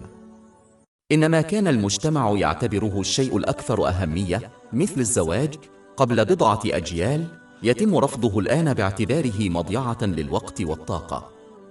منذ وقت ليس ببعيد كان المجتمع يحث الناس على التضحية بالنفس وإعطاء الأولوية لمشاعر وسعادة الآخرين على أنفسهم، في حين أن المجتمع اليوم يحث الناس على الاهتمام فقط بتحقيق رغباتهم الخاصة وتجاهل انتقادات الآخرين سواء كانت بناءة أم لا. بمعنى أنه ينبغي للمرء أن يفكر فقط في سعادته في كل الظروف. الأمثلة لا حصر لها حول كيفية تأرجح المجتمع ووسائل التواصل الاجتماعي والأزياء والثقافة دائماً من طرف إلى آخر. وهذا الموقف سيمنع الإنسان دائماً من الحصول على حالة ذهنية وجسدية منظمة ومتوازنة، مما يؤدي إلى راحة البال والجسد. الطريقة الوحيدة لتجنب التأرجح من التطرف هي التعلم والعمل بالتعاليم الإسلامية، فهي مصممة خصيصاً للطبيعة البشرية، وهي شيء خالد، وهذه التعاليم لا تتأثر بأشياء متقلبة مثل المجتمع ووسائل التواصل الاجتماعي والأزياء والثقافة. عندما يتمسك المرء بقوة بتعاليم الإسلام فإنه سيضع كل شيء وكل شخص في مكانه الصحيح في حياته، ويتجنب التطرف في بعض جوانب حياته مع إهمال أشياء أخرى، وهذا سيضمن حصولهم على حالة منظمة ومتوازنة، مما يؤدي بدوره إلى راحة البال والجسد في كلا العالمين. سورة النحل الآية 97. من عمل صالحا من ذكر أو أنثى وهو مؤمن فلنحيينه حياة طيبة ولنجزينهم أجرهم بأحسن ما كانوا يعملون. راحة البال والجسد 22 كانت لدي فكرة وأردت مشاركتها. وإن كان الإنسان ينخدع بالابتعاد عن مصدر راحة البال والبدن في العالمين، وهو طاعة الله تعالى الصادقة والتي تتضمن استخدام النعم التي رزقها بما يرضيه عن كثيرين. العوامل سيتم مناقشة عاملين رئيسيين فقط. العامل الأول هو الموقف الذي يشجع المرء على اتباع غالبية الناس بشكل أعم. ومن الحجج الأساسية التي احتجت بها كل أمة على نبيهم صلى الله عليه وسلم الذي دعاهم إلى عيشة أفضل وأرق، كيف يمكن أن يكون النبي الكريم صلى الله عليه وسلم وأتباعهم القلائل على حق، في حين أن الغالبية العظمى ممن رفضوه كونون خطائين؟ عندما يراقب المرء المجتمع ووسائل التواصل الاجتماعي والأزياء والثقافة، فإنه سيعتقد أن راحة البال الحقيقية تكمن في تحقيق رغبات الفرد والحصول على الكماليات الدنيوية مثل الثروة والمنزل الكبير والأعمال التجارية والمهنة. وأما المتبعون لتعاليم الإسلام فيصرون على أن راحة البال إنما تكون في إخلاص طاعة الله تعالى، وهو استخدام النعم فيما يرضي الله تعالى. وحتى لا ينخدع المرء بالموقف الذي يشجع على اتباع الأغلبية، ينبغي أن يراقب ويتأمل في الأشخاص الذين ينالون الأشياء الدنيوية المذكورة سابقاً، وكيف أن هذه الأشياء لا تزيدهم إلا التوتر والقلق والاكتئاب، وتشجعهم على تعاطي المخدرات وحتى الانتحار. ومن ناحية أخرى فإن الذين أطاعوا الله تعالى بإخلاص يعيشون في راحة البال حتى مع افتقارهم إلى الكماليات الدنيوية. والعامل الثاني أن يقنع الشيطان الإنسان بأنه إذا ترك شهواته الدنيوية واستخدم النعم التي رزقها بما يرضي الله تعالى، فإنه لن يسعد في الدنيا أبداً كالسعادة والسلام. يرتبط العقل بشكل مباشر بتحقيق رغبات الفرد، وعلى الرغم من أن هذا يبدو مقنعاً إلا أنه ليس سوى خداع. والحقيقة هي أن راحة البال هي حالة نفسية موجودة في القلب. إن الله تعالى وحده هو الذي يملك قلوب الناس، فإن شاء أدخله السلام وإن شاء أدخله الظلمات والضيق. وهذه النتائج لا علاقة لها بما يملكه المرء من بركات دنيوية. وترتبط هذه النتائج مباشرة بمدى تذكر الإنسان لله تعالى وطاعته بإخلاص باستخدام النعم الممنوحة له بطرق ترضيه، كما هو موضح في القرآن الكريم وأحاديث النبي الكريم محمد صلى الله عليه وسلم عليه الصلاة والسلام. فمن أطاع الله تعالى أدخل السكينة في قلبه. سورة النحل الآية 97. من عمل صالح من ذكر أو أنثى وهو مؤمن فلنحيينه حياة طيبة ولنجزينهم أجرهم بأحسن ما كانوا يعملون. وسورة 13 الرعد الآية 28. ألا بذكر الله تطمئن القلوب. أما من عصى الله تعالى فإنه يجد ظلمة في قلبه ولو كانت الدنيا عند قدميه. سورة 20 طه الآية 124. ومن أعرض عن ذكري فإن له معيشة ضنكا. قد يواجهون لحظات من المرح والترفيه ولكن حياتهم بشكل عام ستكون بائسة. سورة التوبة الآية 82. فلا يضحك قليلا وليبك كثيرا جزاء بما كانوا يكسبون. وكما ذكرنا سابقا فإن هاتين النتيجتين تظهران بوضوح عند مراقبة الأخبار ووسائل التواصل الاجتماعي ومقارنة المتنعمين بالدنيا مع المجتهدين في طاعة الله تعالى. وفي الختام يجب على المسلم أن يتجنب هذين العاملين اللذين يمنعان الإنسان من الحصول على السلام في العالمين. ومن جوانب ذلك الحصول على إيمان قوي من خلال تعلم تعاليم الإسلام والعمل بها، وهذا سيضمن لهم اختيار الطريق الصحيح في الحياة حتى لو كان ذلك يعني أنهم يعارضون عقلية غالبية الناس.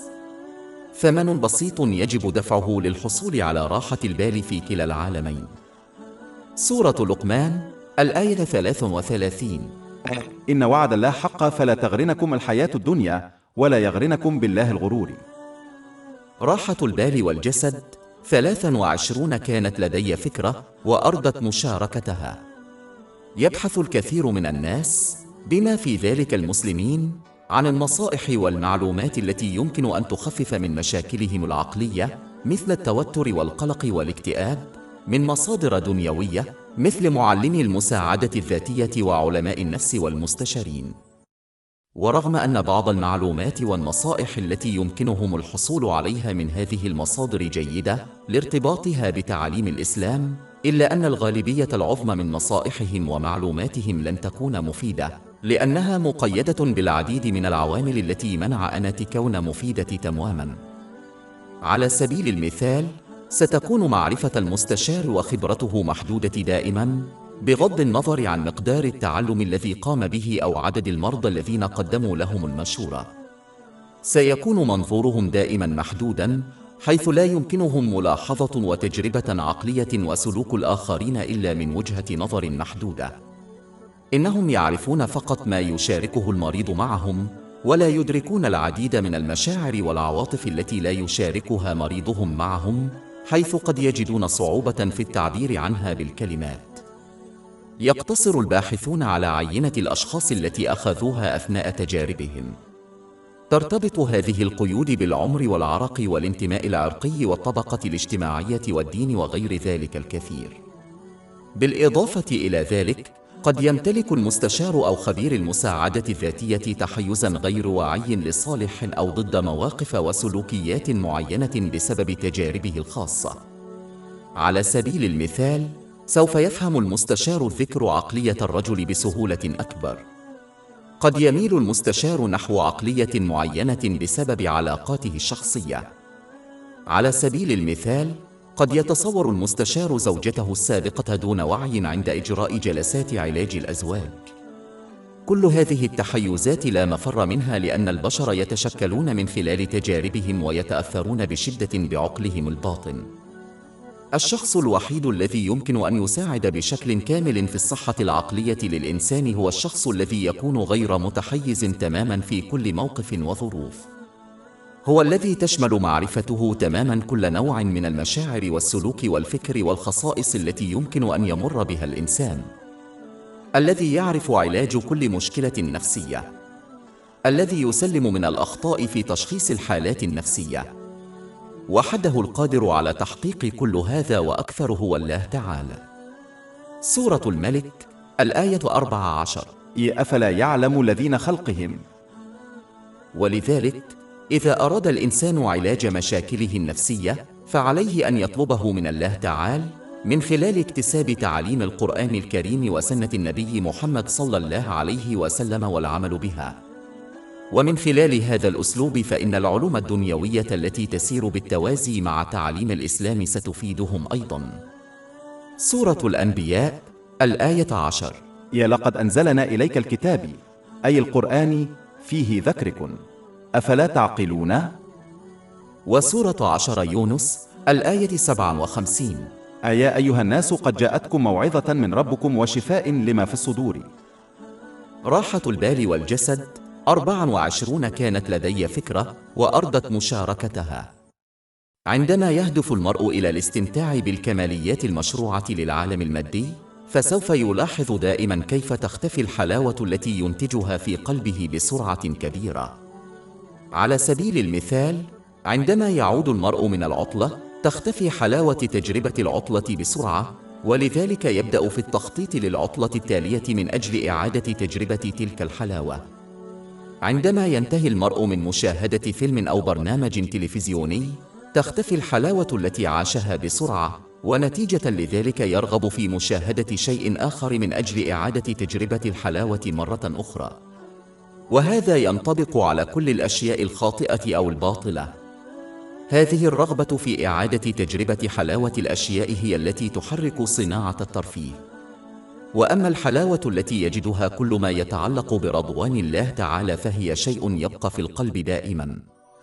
على سبيل المثال فإن المسلم الذي أدى فريضة الحج بإخلاص لا يزال يشعر بحلاوة الحج في قلبه بعد عقود. فالمسلم الذي يكمل مشروعا خيريا بصدق كبناء مسجد أو كفالة يتيم يظل يشعر بحلاوة تلك الصدقة لسنوات قادمة. ولهذا الواقع فإن من أراد أن يشعر بالحلاوة الداخلية باستمرار عليه أن يطلبها فيما يرضي الله تعالى لا في الباطل والمعاصي. ثانياً، إن هذا الواقع علامة قوية تدل على ما له قيمة حقيقية في هذا العالم. أي شيء يدوم له قيمة، لكن الأشياء التي تتلاشى بسرعة هي متقلبة، وبالتالي ليس لها قيمة أو قيمة حقيقية. سورة النحل الآية 96. ما عندكم ينفد وما عند الله باق. قيمة كل شخص حسب ما يسعى إليه. إذا سعوا وراء ما هو دائم وقيم فستكون لهم قيمة وسيستمر سلامهم وأفعالهم. ولكن إذا سعوا وراء ما هو متقلب وعديم القيمة فسرعان ما سيختفي إحساسهم بالمتعة وستكون حياتهم أيضا عديمة القيمة. راحة البال والجسد 25 كانت لدي فكرة وأردت مشاركتها. على الرغم من أن المجتمع ووسائل التواصل الاجتماعي والأزياء والثقافة تحث الناس على البحث عن راحة البال في تحقيق رغباتهم، فمن الواضح عندما يفكر المرء في التعاليم الإسلامية والصحة العقلية وحالة أولئك الذين يحاولون الحصول على راحة البال مناخل لتحقيق رغبتهم، أن هذا الاعتقاد الشائع خاطئ تماماً. أولئك الذين يحققون رغباتهم غالباً ما يكونون أبعد ما يكون عن راحة البال، حيث غالباً ما تطاردهم مشاكل نفسية مثل التوتر والقلق والاكتئاب والميول الانتحارية، وغالباً ما يغرقون في الإدمان على المخدرات والكحول. يجب على المرء أن يفهم أن الحصول على راحة البال وتحقيق جميع الرغبات لا يمكن أن يختلط أبداً، كما لا يمكن أن تمتزج النار والجليد. وكلما زاد المرء في طلب أحد هذين زاد عن الآخر، كما أن الذي يتجه نحو الشرق يبتعد عن الغرب.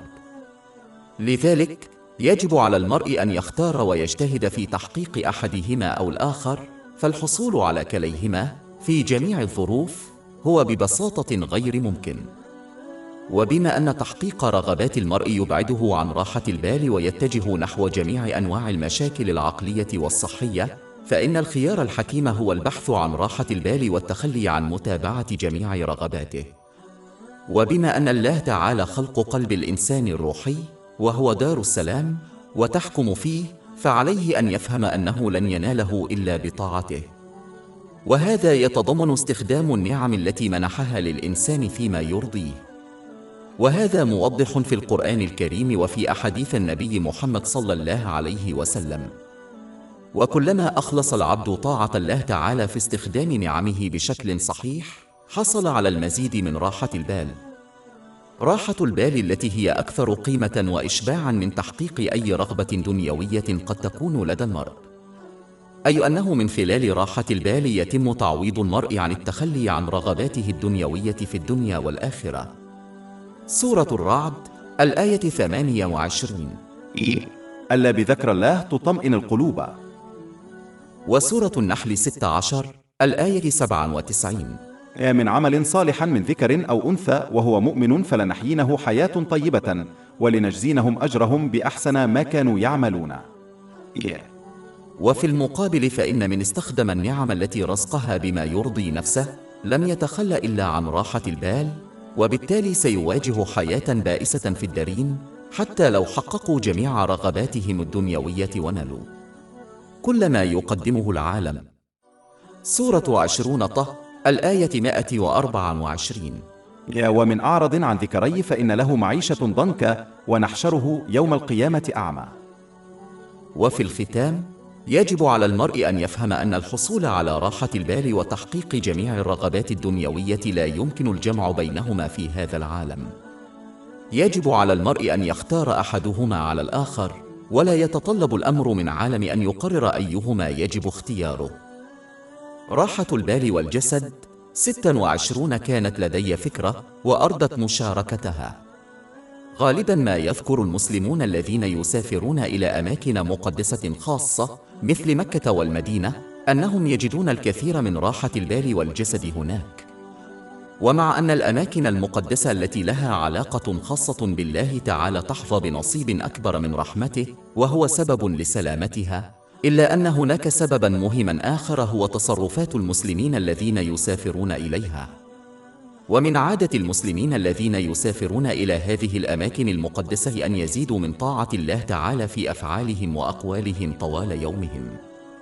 فمثلا يصلون فريضتهم في المساجد ويستغلون مواردهم كالوقت فيما يرضي الله تعالى، ويصبحون أكثر حذرا في ارتكاب المعاصي اللفظية والجسدية. هذه هي الشروط التي وضعها الإسلام للحصول على راحة البال والبدن. سورة الرعد الآية 28. ألا بذكر الله تطمئن القلوب.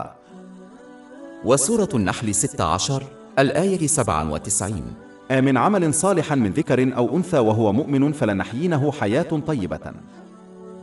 وفي أغلب الأحيان عندما يعود المسلمون إلى أوطانهم فإنهم لا يحافظون على هذه الطاعة في أنشطتهم اليومية، أي أنهم لا يستمرون في استخدام الموارد والنعم التي منحت لهم مثل وقتهم فيما يرضي الله تعالى، كما جاء في القرآن الكريم وأحاديث الرسول الكريم محمد صلى الله عليه وسلم. وهذا صحيح حتى لو قاموا بواجبات الإسلام القليلة، وبدلا من ذلك يركزون أكثر على استخدام بركاتهم بطرق ترضي أنفسهم والآخرين، وهذا يمنعهم من استيفاء الشروط التي وضعها الإسلام للحصول على راحة البال والبدن. ونتيجة لذلك فإنهم يبدأون في الاعتقاد بشكل خاطئ بأن السلام يكمن في مكان معين، في حين أنه يكمن في الواقع في طاعة الله تعالى الصادقة، وبالتالي فهو غير محدود بزمان أو مكان. راحة البال والجسد 27 كانت لدي فكرة وأردت مشاركتها. أحد الأسباب الرئيسية التي تجعل المسلمين الذين يؤدون الواجبات الأساسية مثل الصلوات الخمس ما زالوا يفشلون في تحقيق راحة البال هو أنهم يأخذون التعاليم الإسلامية من سياقها ويطبقونها في حياتهم وفقا لرغباتهم الخاصة، وبينما يعتقدون أنهم يتصرفون وفق تعاليم الإسلام فإنهم في الواقع لا يتبعون إلا أهوائهم الخاصة، وهذا يمنعهم من استخدام النعم التي أنعموا بها فيما يرضي الله تعالى، كما جاء في القرآن الكريم وسنة النبي محمد صلى الله عليه وسلم. وهذا يجعلهم ينسون الله تعالى في حياتهم اليومية حتى لو تمكنوا من أداء الواجبات الأساسية. سورة 20 طه الآية 124. ومن أعرض عن ذكري فإن له معيشة ضنكا. إن الشخص الذي يرغب في تحقيق رغباته المشروعة والباطلة سوف يأخذ آيات معينة من القرآن الكريم وأحاديث النبي الكريم محمد صلى الله عليه وسلم خارج سياقها لدعم رغباته وأهدافه. على سبيل المثال، هذا الشخص سوف يخطئ في تفسير سورة القصص 28 الآية 77: وابتغي فيما آتاك الله الدار الآخرة ولا تنس نصيبك من الدنيا. ويزعمون أن هذه الآية تحث على التمتع بملذات الدنيا الحلال. ومع أن الإسلام لم يحرم الشهوات الدنيوية المشروعة، إلا أنه حذر من الإفراط في الانغماس فيها، حيث يمنع ذلك من الاستعداد العملي للآخرة، وهو استغلال النعم فيما يرضي الله تعالى. وهذا هو معنى هذه الآية. ولا ينبغي للإنسان أن يتخلى عن الدنيا، ولا أن يتخلى عن قضاء حاجياته فيها، بل ينبغي لهم أن يستغلوا نعمهم الدنيوية فيما يرضي الله تعالى، دون إهمال ضرورياتهم أو ضروريات من يعولون. ومثال آخر هو أن يستشهد الآباء بالآيات والأحاديث التي تذكر فضل الوالدين ويستخدمونها لإثبات أن أبنائهم يجب عليهم طاعتهم دائما وعدم الاختلاف معهم أبدا. على الرغم من أن تعاليم الإسلام تؤكد على أهمية معاملة الوالدين بأقصى درجات الاحترام واللطف، إلا أن هذا لا يعني أنه يجب عليهم طاعتهم بشكل أعمى في كل موقف، ولا يجب عليهم طاعتهم في معصية الله تعالى. وللأبناء الحق في الاختلاف مع والديهم في الأمور المشروعة ما داموا محترمين، حتى أنه يسمح لهم باتخاذ خيارات قانونية لا يوافق عليها آباؤهم. فمثلا إذا أراد الأهل أن تتزوج ابنتهم من قريبهم، فلها كامل الحق في رفض الطلب، خاصة إذا كانت لديها أسباب وجيهة، مثل عدم قدرة الرجل على إعالتها ماليا إذا تزوج. فإخراج تعاليم الإسلام عن سياقها الصحيح سبب كبير من أسباب الضلال والتقصير في حقوق الله تعالى والعباد، ويمكن أن يؤدي إلى جدالات يمكن تجنبها، خاصة عندما يسيء المرء استخدام التعاليم الإسلامية ضد الآخرين.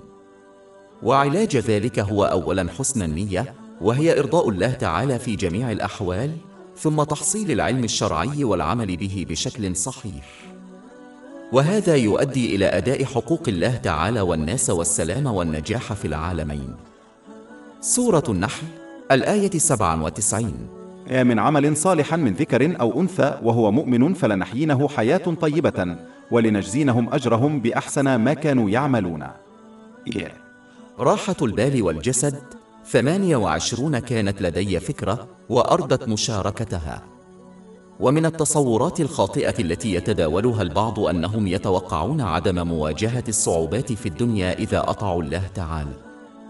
أولاً، طاعة الله تعالى تتعدى الفرائض القليلة كالصلوات الخمس، وتشتمل على استغلال جميع النعم فيما يرضي الله تعالى، كما بين ذلك في قوله تعالى: القرآن الكريم وسنة الرسول الكريم محمد صلى الله عليه وسلم. ومن يتصرف بهذه الطريقة سيحصل على راحة البال والجسد في كلا العالمين. سورة النحل الآية 97: من عمل صالحا من ذكر أو أنثى وهو مؤمن فلنحيينه حياة طيبة ولنجزينهم أجرهم بأحسن ما كانوا يعملون. وسورة 13 الرعد الآية 28: ألا بذكر الله تطمئن القلوب.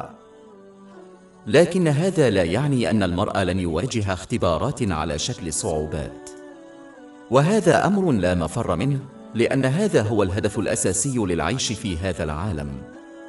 سورة الملك الآية 2: الذي خلق الموت والحياة ليبلوكم أيكم أحسن عملا. لكن من أطاع الله تعالى بإخلاص حصل على راحة البال والبدن حتى عندما يواجه الصعوبات، وسيتم منحهم القوة للتعامل مع الصعوبة حتى يتغلبوا عليها عقليا وجسديا، مع المحافظة على طاعة الله تعالى في كل وقت. وهذا يشبه المريض الذي تم تخديره حتى لا يشعر بألم الإجراء الطبي. ومن ناحية أخرى، فإن من لا يطيع الله تعالى سيواجه الصعوبات أيضا، لكن في حالتهم لن يمنحوا راحة البال أو الجسد أثناء ذلك، ولن تكون لديهم القوة العقلية أو الجسدية للتغلب عليها، ونتيجة لذلك سيستمرون في معصية الله تعالى دون ربط عصيانهم بالصعوبات التي يواجهونها. وبدلا من ذلك فإنهم سوف يلومون بشكل خاطئ سبب الصعوبات التي يواجهونها على الأشياء والأشخاص مثل أقاربهم وأصدقائهم، وهذا سيسبب لهم المزيد من المشاكل، حيث سيحاولون إزالة هذه الأشياء من حياتهم. سيحاولون الهروب من الصعوبات التي يواجهونها من خلال الأشياء الدنيوية مثل الترفيه والمخدرات والكحول. لكن كل هذه الأمور لن تؤدي إلا إلى زيادة القلق والتوتر والاكتئاب لديهم، وبالتالي سيستمرون في عيش حياة مظلمة وضيقة حتى لو كان العالم تحت أقدامهم. سورة 20 طه الآية 124. ومن أعرض عن ذكري فإن له معيشة ضنكا. وهذه النتيجة واضحة تماما عندما يراقب المرء الأخبار ووسائل التواصل الاجتماعي. وفي الختام سيواجه كل شخص اختبارات وصعوبات، ولكن من خلال اختياره وسلوكه إما سيحصل على راحة البال والجسد في كلا العالمين، أو سيحصل على حياة صعبة ومظلمة في كلا العالمين. راحة البال والجسد 29 كانت لدي فكرة وأرضت مشاركتها. يعتقد بعض المسلمين خطأ أنه طالما كان الشيء حلالا فيمكن للمرء أن يمارسه بقدر ما يشاء، وهذا الموقف يتناقض مع تعاليم الإسلام، فكون الشيء حلالا لا يعني وجوب الانغماس فيه. وفي حديث في جامع الترمذي برقم 2451 أوصى النبي صلى الله عليه وسلم أنه لا يمكن لمسلم أن يتقوى حتى يجتنب ما لا يضر دينه حذرا من أن يؤدي إلى شيء وهو ضر. بالإضافة إلى ذلك توضح الآية التالية أن اتباع الشهوات حتى لو كانت حلالا يمكن أن يؤدي إلى الضلال. سورة 38 سعد الآية 26. ولا تتبع الهوى فيضلك عن سبيل الله، إن الذين يضلون عن سبيل الله لهم عذاب شديد بما نسوا يوم الحساب. وتبين هذه الآية السبب الذي يجعل الانغماس في الشهوات بما فيها الحلال يؤدي إلى الضلال. عندما يلاحق المرء بشكل مفرط رغباته المشروعة الدنيوية فإنه سيصرفه عن الاستعداد العملي ليوم القيامة، ويتضمن هذا الإعداد استغلال النعم التي أنعم بها على الوجه الذي يرضي الله تعالى، كما جاء في القرآن الكريم وسنة النبي محمد صلى الله عليه وسلم. إن السعي وراء رغبات المرء سيشجعه دائما على استخدام النعم بشكل غير صحيح، مما يؤدي بدوره إلى مشاكل في كلا العالمين. سورة 20 طه الآيات من 124 إلى 126. ومن أعرض عن ذكري فإن له معيشة ضنكا ونحشره يوم القيامة أعمى. قال رب لماذا رفعتني أعمى وأنا بصير؟ قال كذلك جاءتك آياتنا في نسيتها وكذلك اليوم تنسى. ولذلك يجب على المرء أن يعطف على نفسه ويقلل من اتباع رغباته المشروعة، ويركز بدلا من ذلك على استخدام النعم التي منحها له فيما يرضي الله تعالى. وبما أن الله تعالى يتحكم في قلب الإنسان الروحي دار السلام ويتحكم في حكمه في الآخرة، فسوف يضمن لهم راحة البال والجسد في العالمين. سورة النحل الآية 97. من عمل صالحا من ذكر أو أنثى وهو مؤمن فلنحيينه حياة طيبة ولنجزينهم أجرهم بأحسن ما كانوا يعملون. راحة البال والجسد 30 كانت لدي فكرة وأرضت مشاركتها. غالبا ما يكافح الناس لتحقيق التوازن بين السعي وراء سعادتهم وإرضاء الآخرين مثل أقاربهم. المشكلة في متابعة وسائل التواصل الاجتماعي والأزياء والثقافة هي أنها ستدفع المرء إلى تبني موقف متطرف، إما أن يتأرجحوا إلى جانب واحد حيث يسعون وراء متعة الناس، وهو أمر تؤيده العديد من الثقافات. سيؤدي هذا فقط إلى أن يتصرف المرء مثل الدجاجة مقطوعة الرأس التي تندفع بين خدمة أساتذة مختلفين من أجل إرضائهم. ولكن بما أن الناس مختلفون فإن ما يرضي شخصا قد يزعج شخصا آخر، لذا فإن هذا الشخص لن يرضي الجميع أبدا، وبالتالي لن يحصل أبداً على راحة البال أو راحة الجسد بنفسه. أو سوف يتأرجحون إلى الجانب المتطرف الآخر، حيث يتوقفون عن الاهتمام بحقوق الآخرين ومشاعرهم، ويتبعون بدلاً من ذلك رغباتهم الخاصة فقط في محاولة للحصول على راحة البال. وسوف يرفضون الاستماع إلى أي نقد بناء، وهو أمر مطلوب للتطور الإيجابي للفرد والمجتمع. وسوف يهملون مسؤولياتهم تجاه الآخرين، الأمر الذي لن يؤدي إلا إلى المزيد من المشاكل لهم ولبقية المجتمع. وفي سعيهم وراء رغباتهم ينسون الله تعالى بسهولة، لانهمكهم في استخدام النعم التي حصلوا عليها فيما يرضي أنفسهم، حيث لم يعودوا يهتمون بأي شيء آخر. سيؤدي ذلك إلى فقدان راحة البال والجسد. سورة 20 طه، الآية 124. ومن أعرض عن ذكري فإن له معيشة ضنكا ونحشره يوم القيامة أعمى. إن الشخص الذي يتابع وسائل التواصل الاجتماعي والأزياء والثقافة سوف يتأرجح دائما من طرف إلى آخر. إن الطريقة الوحيدة لتحقيق حالة التوازن العقلي والجسدي هي طاعة الله تعالى خالق العقل والجسم البشري. عندما يفعل المرء ذلك، فإنه سيعطي الأولوية لإرضائه قبل كل شيء. ونتيجة لذلك، فإنهم لن يندفعوا من شخص إلى آخر سعيا لإرضائهم، بل يؤدون حقوق الآخرين وفق تعاليم الإسلام كما أمر الله تعالى، ولكنهم لا يتوقعون ولا يرجون من الناس جزاء ولا شكورا. فلا يهم رضا الناس عنهم أم لا، فهم يهدفون إلى رضا الله تعالى في جميع شؤونهم. ولكن بما أنهم يطيعون الله تعالى، فإنهم لا يظلمون الآخرين بل يؤدون حقوقهم، وسوف يقبلون أي انتقاد بناء طالما أنه يتماشى مع تعاليم الإسلام. وهذا يؤدي إلى تحسن إيجابي في سلوكهم تجاه الله تعالى والناس. وبما أنهم يهدفون إلى إرضاء الله تعالى، فسوف يستخدمون بركاتهم فيما يرضيه، كما هو موضح في القرآن الكريم وأحاديث النبي الكريم محمد صلى الله عليه وسلم. سيؤدي هذا إلى حالة ذهنية متوازنة، مما يؤدي إلى راحة البال والجسد في كلا العالمين. سورة النحل، الآية 97. من عمل صالحا من ذكر أو أنثى وهو مؤمن فلنحيينه حياة طيبة ولنجزينهم أجرهم بأحسن ما كانوا يعملون. راحة البال والجسد 31. كانت لدي فكرة وأردت مشاركتها. عندما يحصل الناس على أي نوع من النجاح الدنيوي، فإنهم يشعرون بالرضا عن الجهود التي يبذلونها لتحقيق هذا النجاح. على سبيل المثال، غالباً ما يشعر الطالب الجامعي بالرضا عن ساعات المراجعة العديدة التي تحملها عندما حصل على شهادته. كلما كان الهدف الدنيوي عظيماً، كلما زاد شعور المرء بالرضا.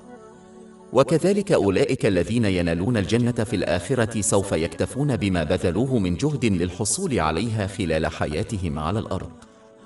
والحقيقة أن هذا الشعور بالرضا هو أول ما ذكر عند وصف أهل الجنة في سورة الغاشية 88 الآيات من 8 إلى 9.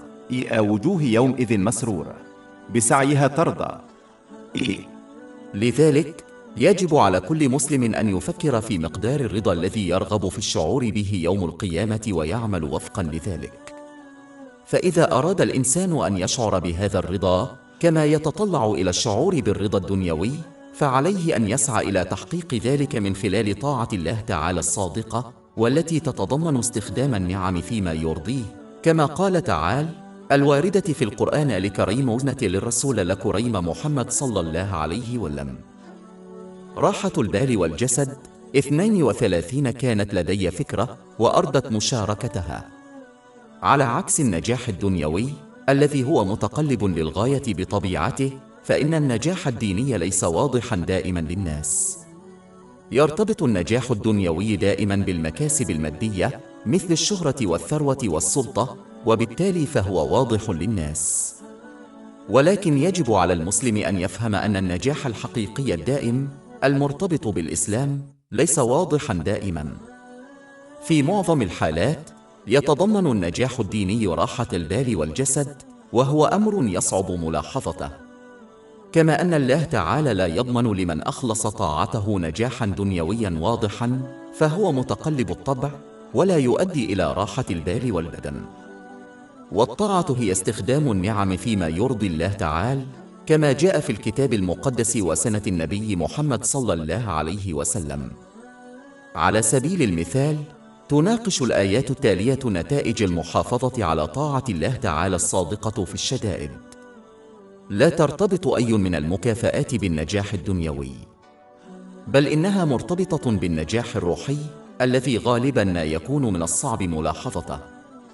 2. سورة البقرة، الآيات من 155 إلى 157. أول بلونكم بشيء من الخوف والجوع ونقص من الأموال والأنفس والثمرات وبشر الصابرين الذين إذا أصابتهم مصيبة قالوا إنا لله وإن إليه راجعون أولئك عليهم صلوات من ربهم ورحمة وأولئك هم المهتدون. ولذلك لا ينبغي للمسلم أن يعتقد أن طاعة الله تعالى تؤدي إلى النجاح الدنيوي كالثروة والسلطة، إذ لا يكون الأمران متصلين في أغلب الأحيان. يجب على المرء بدلاً من ذلك أن يهدف إلى تحقيق أهداف أعلى، ويفضل النجاح الروحي بمعنى راحة البال، لأنها تستمر في كل موقف في كلا العالمين. سورة النحل، الآية 97.